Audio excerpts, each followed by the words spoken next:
Assalamualaikum warahmatullahi wabarakatuh. Saudara-saudara sekalian yang dirahmati Allah, pernahkah kita merenung, mengapa keadilan menjadi tema yang begitu sentral dalam ajaran Islam? Ia adalah salah satu tujuan utama diturunkannya kitab suci dan diutusnya para rasul ke muka bumi ini. Namun, apa sebenarnya makna dari kata adil? Apa bedanya dengan keadilan? Dan bagaimana Al-Quran, sumber petunjuk utama kita, mendefinisikan peran seorang hakim atau penegak keadilan? Tiga konsep ini, adil, keadilan, dan hakim, bukanlah sekadar istilah hukum. Mereka adalah pilar fundamental yang menopang seluruh tatanan masyarakat yang diridai Allah. Dalam video kali ini, mari kita bersama-sama menyelami dan membedah makna mendalam dari pilar-pilar keadilan ini, langsung dari perspektif Al-Quran. Mari kita mulai dengan konsep yang pertama, definisi adil atau dalam bahasa Arab disebut al-adil. Dalam Al-Quran, kata ini seringkali disandingkan dengan kata ihsan atau kebajikan. Salah satu ayat yang paling populer adalah surah An-Nahl ayat 90, yang artinya, sesungguhnya Allah menyuruh kamu berlaku adil dan berbuat kebajikan. Dari sini, para ulama tafsir menjelaskan bahwa konsep adil dalam Al-Quran memiliki setidaknya dua dimensi utama. Dimensi pertama adalah keseimbangan atau al-mizan. Adil berarti menempatkan segala sesuatu pada tempatnya yang semestinya. Ini penting untuk dipahami, adil bukan berarti harus selalu sama rata dalam segala hal. Adil adalah tentang proporsionalitas, tentang keseimbangan yang pas sesuai dengan hak dan kewajibannya masing-masing. Seperti dalam surah Ar-Rahman, Allah berfirman, "Dan tegakkanlah timbangan itu dengan adil, dan janganlah kamu mengurangi timbangan itu." Keadilan di sini adalah tentang menjaga standar yang benar, tidak curang, dan tidak merugikan hak orang lain sedikit pun. Dimensi kedua adalah persamaan di hadapan hukum. Adil juga berarti tidak berat sebelah, tidak memihak kepada siapapun, kecuali kepada kebenaran itu sendiri. Ini adalah prinsip memperlakukan semua pihak secara setara di mata hukum, tanpa memandang status sosial, kekayaan, atau kedekatan hubungan. Selain al-adil, Al-Quran juga sering menggunakan istilah lain untuk keadilan, yaitu al-qist. Apa bedanya? Secara sederhana, para mufasir menjelaskan bahwa al-adil lebih merujuk pada keadilan sebagai sebuah nilai atau sifat yang ada di dalam hati. Sementara al-qist lebih merujuk pada tindakan nyata, pada implementasi atau penegakan keadilan itu di dunia luar. Jadi, keadilan menurut Al-Quran adalah sebuah perintah ilahi untuk menjaga keseimbangan hak, memberikan setiap hak kepada pemiliknya, dan bertindak lurus di atas kebenaran. Keadilan adalah lawan mutlak dari kezaliman. Setelah kita memahami maknanya, pertanyaannya adalah, kepada siapa perintah untuk berbuat adil ini ditujukan? Jawabannya, kepada semua orang, dalam setiap aspek kehidupan. Al-Quran menegaskan bahwa keadilan bukan hanya urusan di ruang pengadilan. Ia harus hadir dalam keluarga, dalam bisnis, bahkan dalam cara kita memberikan kesaksian. Perintah terberat mungkin ada dalam surah An-Nisa ayat ke-135. Allah berfirman, "Wahai orang-orang yang beriman, jadilah kamu penegak keadilan, menjadi saksi karena Allah, walaupun terhadap dirimu sendiri atau terhadap ibu bapakmu dan kaum kerabatmu."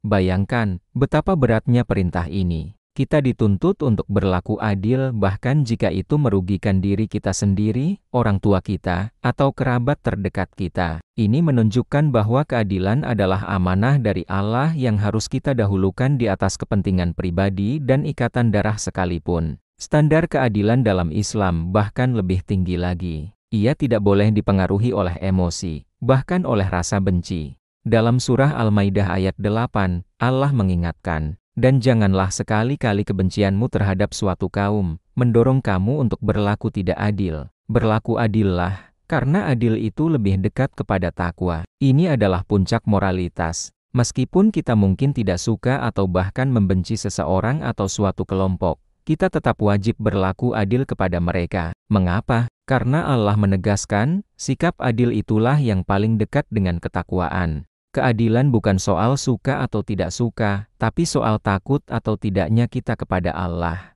Dan bagi para pemimpin, dalam surah An-Nisa ayat 58, Allah secara khusus memerintahkan, "Dan apabila kamu menetapkan hukum di antara manusia, hendaknya kamu menetapkannya dengan adil." Lalu, bagaimana Al-Quran mendefinisikan seorang hakim? atau sang penegak hukum. Meskipun kata hakim sebagai nama profesi tidak disebut secara eksplisit, Al-Quran dengan sangat jelas menggariskan kualifikasi dan tanggung jawabnya. Seorang hakim, pada intinya, adalah pribadi yang diberi amanah untuk menetapkan hukum di antara manusia. Ini adalah peran yang sangat berat, mulia, sekaligus menakutkan. Apa saja kualifikasi utamanya menurut Al-Quran? Pertama, berhukum dengan wahyu. Hakim yang ideal haruslah menjadikan apa yang Allah turunkan sebagai standar utama kebenaran. Surah An-Nisa ayat 105 menegaskan, sesungguhnya kami telah menurunkan kitab Al-Quran kepadamu dengan membawa kebenaran, supaya kamu mengadili antara manusia dengan apa yang telah Allah wahyukan kepadamu.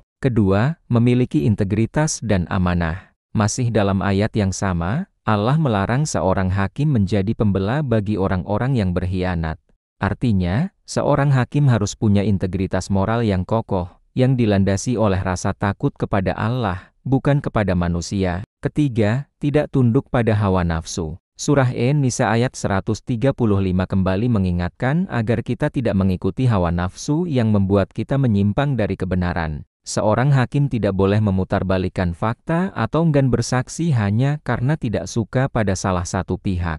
Karena beratnya tanggung jawab ini, Rasulullah Shallallahu Alaihi Wasallam pernah bersabda bahwa hakim itu ada 3 golongan, 1 golongan masuk surga, dan 2 golongan lainnya masuk neraka. Ini menunjukkan betapa krusialnya peran seorang hakim dalam menentukan nasibnya di akhirat kelak.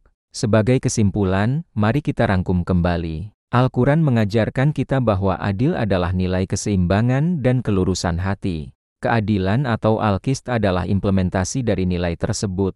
Sebuah kewajiban mutlak untuk menegakkan hak tanpa pandang bulu. Dan seorang hakim adalah penegak amanah ilahi yang wajib berhukum berdasarkan wahyu, integritas, dan ketakwaan, bukan hawa nafsu. Saudara-saudaraku, keadilan bukanlah sekadar jargon politik atau slogan kosong. Ia adalah inti dari ketakwaan kita. Mari kita sama-sama berkomitmen untuk menjadi pribadi yang adil dan menjadi penegak keadilan, dimulai dari diri sendiri, keluarga, dan lingkungan sekitar kita, sebagai perwujudan iman kita kepada Allah. Wallahu a'lam bishawab.